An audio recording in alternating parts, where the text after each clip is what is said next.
At some point, he's got to give it back. Well, not him. It's his great-grandchildren. He says earlier that he's going to bite them on. It's a firm house. Yeah. But at some point, yes. At some point, his children have to give it back. Oh, that's true. That's true. But that's not a test for him. What's the test for him? It's a great deal. God's promising kingdom. It's great. Sounds good. It's hard building a new. Sorry? It's hard building a new kingdom, like. Oh, right. In other words, right. Maybe he doesn't want to be a king. Right? Who says he wants to be? Who says? Right. It's like Moshe Rabbeinu or Yirmiyahu. You know, who says I want to be the prophet? Okay. Good. Somebody's got to tell Solomon. Right. Right. How's that going to work out? Right. Right. That just like David didn't know. Well, what happens to the Saul guy? How does that? You know, is he going to disappear? Or, you know, and David had it figured out. So to over here, it's not clear who's going to get rid of Shlomo. Good point. And what else? There's also, yeah. He's going to afflict the descendants of David, right. not your descendants. Right. Not yours, as long as you keep the Torah. It's everybody, north and south. Oh, servants of David is everybody. Oh, interesting. Okay, could be. But also, he's asking him to be second fiddle. It's quite a job, right? Secretary of State, Vice President, whatever, but it's not absolute presidency. It's not. If he starts to get a taste, right now he's nobody. So being an eved for the king or being in charge of two tribes, you know, in some bureaucratic sense, is nothing compared to what God is offering. But on the other hand, it's if he starts getting in his head that he's a king, he's going to start to realize what kind of king is he? What? He's going to be a bad, very bad king. Oh, why? He's number two. Number two. He's number two. So there's an element of being number two. There's an element, you have to suppress your ego a little bit. Once you get in the idea that you're a king, the idea that someone else is a bigger king is not very pleasant. And yes? You know you don't have Jerusalem. Oh, right. Then what are you going to do in Jerusalem? And I'm supposed to keep the Torah. Keep the Torah, so I'm going to go to, is the king going to let me go to Jerusalem? So why would people go to Jerusalem? We'll see in a minute. Okay, vacation, go. So let's continue. Go ahead. Solomon. 39. Let's see here. And I shall afflict the descendants of David to this. But 40. Yeah, go ahead. Okay. Solomon sought to put Yeravam to death. So Yeravam arose. Right, because we're sort of going back. So Solomon doesn't necessarily know about the prophecy, and he doesn't necessarily want to kill him because of the prophecy. Going back to the previous point, Yeravam, Vayarim Yad B'Melech.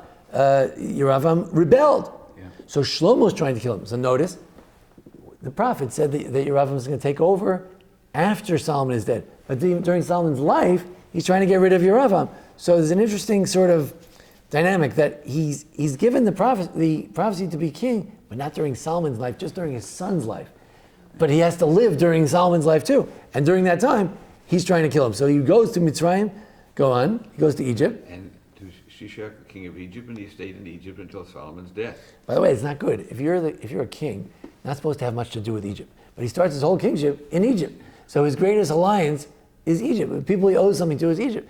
And the whole rebellion is against Solomon, who builds temples for his wives, the most prominent of which is from Egypt. The wife from Egypt. So he starts off, it's a funny kind of a thing. Go on. As for the rest of the deeds of Solomon and all that he did in his wisdom, behold. Okay, so Solomon died. Very nice. Right. Chapter 12. Now we have the problem, how does Rechavam lose it's his to lose. Right now Rechavam takes over for Solomon, he's got 12 tribes. How does Rechavam, the son of Solomon, how does he lose the 12 tribes? It's all about taxation. Yeah, the kingdom is also weak now. You can see that because one of the biggest things about Solomon's kingdom was that he had a lot of like a system of alliances with all the countries around. You go ahead. The strongest alliance was the one with Egypt, which he was, married to his daughter. Right. And his greatest adversary, Yeravam, is running away from him after he tried to rebel. And the king of Egypt, he is the one who gives him shelter, which means his alliances are... And to add what Dido was pointing out, whenever Israel has trouble from Egypt, they can just run to like a baby, you can run to the northern protectorate in the north. But what did we just learn? The northern guy was a Satan. He was a troublemaker for Shlomo all the days of his life. So from both sides, that's the end of the kingdom of Israel. If you've got enemy down south and enemy up north, It's very difficult. Many people say that the only reason that David and Solomon had any success to begin with was that there was somehow a momentary collapse of Egypt and Babylonia, or whoever was up there at that time, and they could breathe for a couple for 80 years. They were able to breathe. But generally speaking, Israel has, like today, always surrounded by enemies.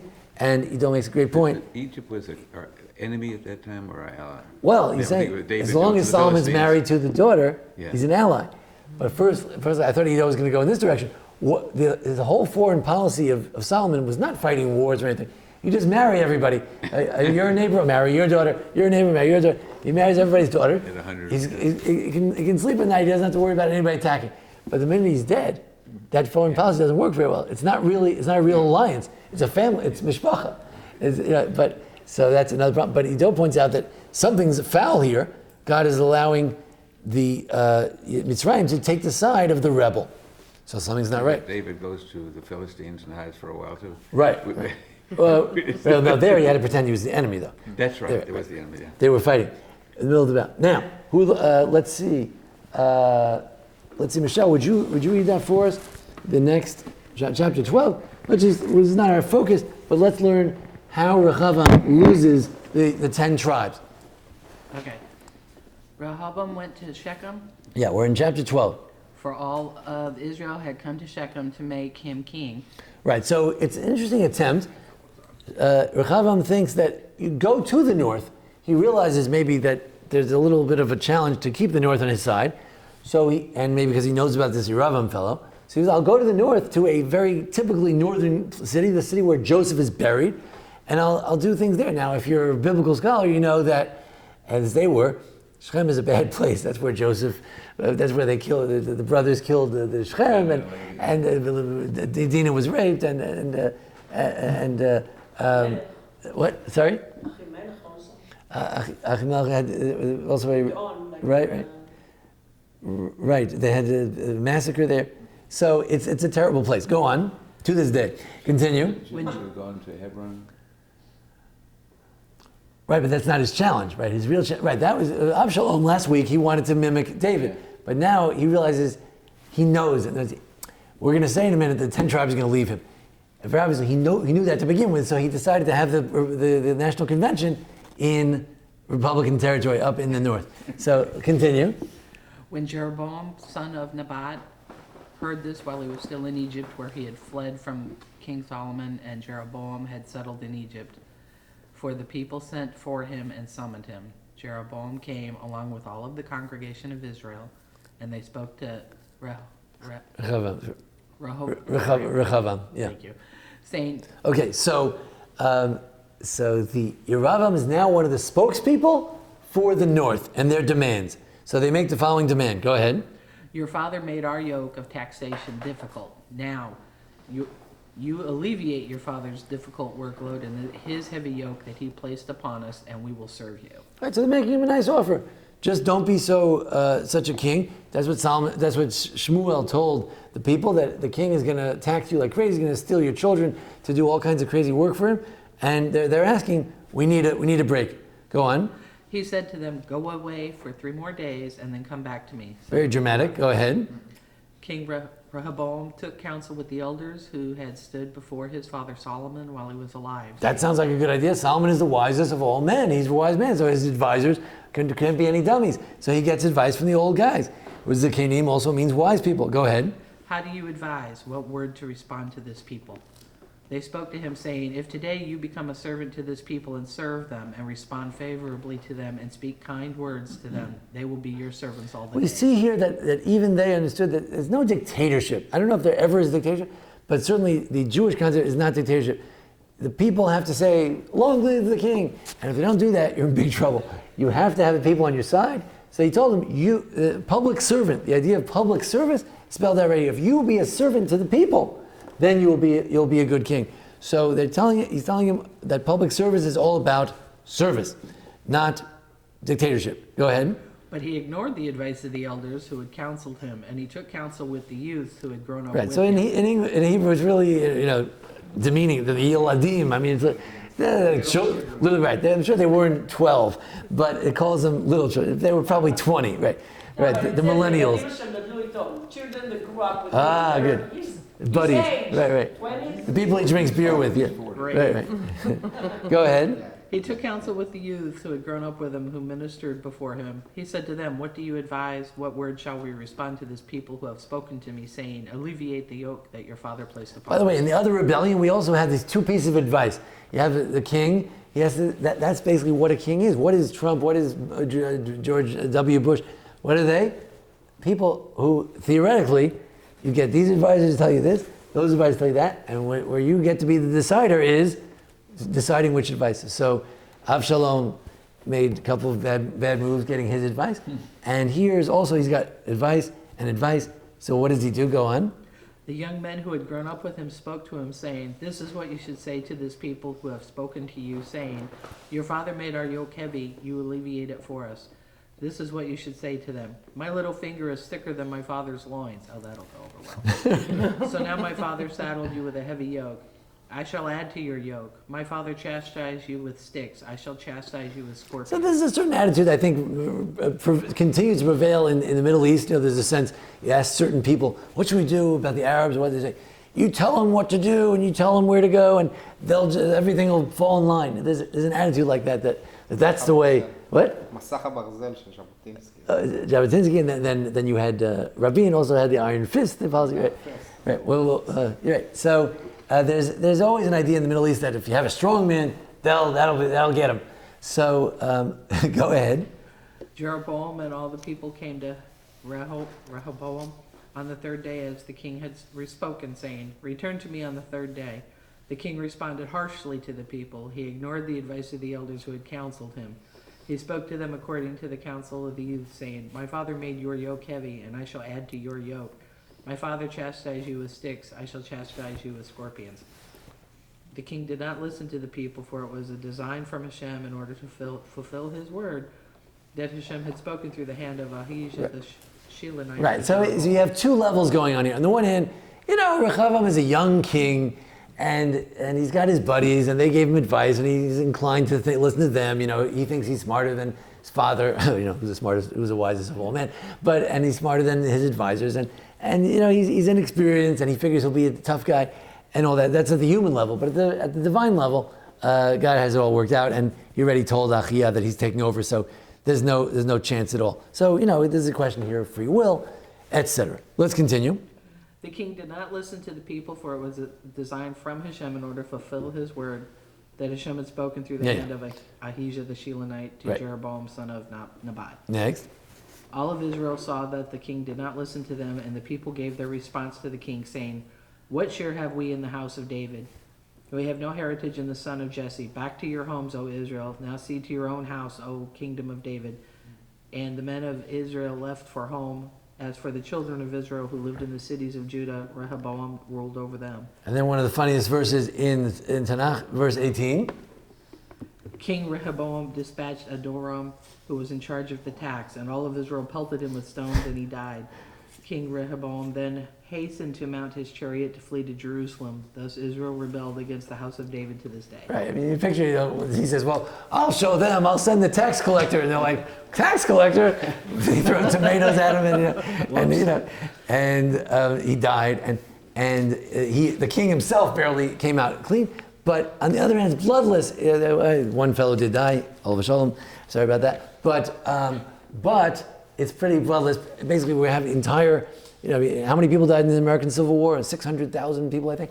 But here, and also Hashem is going to tell him that verse 23 in the next page that he said, "Lo tana, don't fight with them. Shuvu yishavei, just go home." That's it. So Hashem orchestrated a bloodless rebellion. I mean, it's a huge deal. I mean, the 10 tribes. We talk about American secession. We got really upset about that. Even though they didn't leave us with one tribe, we could have had, quite a few states without the South. But America didn't go for that. But Solomon's son is told, "No, you have to listen," and he listens, which is itself remarkable. Okay. Now we get to the actual. Now, what is Yeravam going to do? How is it going to work? Is he going to go he's supposed to be a religious Jew. It's a catch-22. He's a religious Jew. The only religion in those days, they didn't have Shacharis, Mincha, Marav, Tefillah. I don't know what they had. The only thing I know they did have is what? They had a Beit HaMikdash, and you had Aliyah L'Regel, Pesach, Shavuos, and Sukkos. You have to go to Jerusalem. So what is he going to go? He's going to, excuse me, I need to come to your Rechavam. I know I took 10 tribes away from you, but I need to make a visit. If I don't make it, God's going to get me. So what's going to happen? So let's take a look. Let's see. Would you read it for us? All right, I'm going to pass that down there. Let's see what happens. Verse 25. Yeravam built up Shechem in the mountain of Ephraim and dwelled in it. Then he left there and built up Penuel. Who knows where Penuel is from in the Bible? גדעון, הוא ניתץ את המגדל. Yafeh. Okay, but even before that, Sorry, I said it in Hebrew. Penuel is also mentioned in the story of Yaakov. Go on. Jeroboam then thought, now the kingship may revert to the house of David. Now, apparently there are like 5 cases where someone said in their heart, like Haman, for instance, and it's just bad. Everyone who, Vayomer so-and-so Belibo, it's always bad news. What does he say?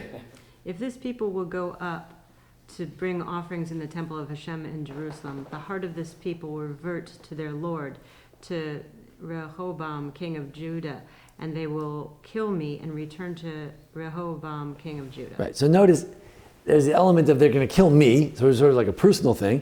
And also the rabbinic idea is that when they get to Jerusalem, no one's allowed to sit in the temple. It's not like a shul where you have those chairs. No, everyone has to stand except for the king. But the question is, who's the king? Maybe, so he'll be standing and the king will be sitting. Anyway, he's afraid that when they get to Jerusalem, they'll be so excited. What's the experience of Aliyah L'Regel? The experience is unity. That's why there's only one mikdash. Everybody has to come from far and wide to Jerusalem. When they get there, they'll feel a kinship. All Kol Yisrael. When you go to the Kotel, you see Hasidim and Charedim and Chilonim, and everybody's together. It's wonderful, and you dance together on Friday night. And it feels like everyone's all together, except when you have certain revolutions going on there. But on occasions when people start throwing chairs. But on most occasions, it's a very united kind of a feeling because everyone's together. It's great. Didn't they, when they came to pilgrimages, they were welcomed? Yeah, they'll have one there. Welcomes that. It's just a warm feeling. And when they have those warm fuzzies, maybe they'll say, why don't we get back together, merge together. There's also a commercial part of it. Like the temple has a big market outside. There's investment money. People are coming and buying. It's like in Lahavdil in Memphis, we used to have the Kojic conference. It took place in Memphis, and then it moved to Arkansas. Like the whole city almost died because like 10 to 20,000 people were no longer going to come and use our hotels and our restaurants and our bars. Yeah, and a new king who's building a new kingdom needs a main city, and he wants people to come there, and he wants to build a new economy and everything. Right. So he needs to also build a place where people come and do worship also. Also, in those days there's no Facebook, there's no newspaper. What is there? When everyone got together, they see the king. And who is it? It's Rechavam.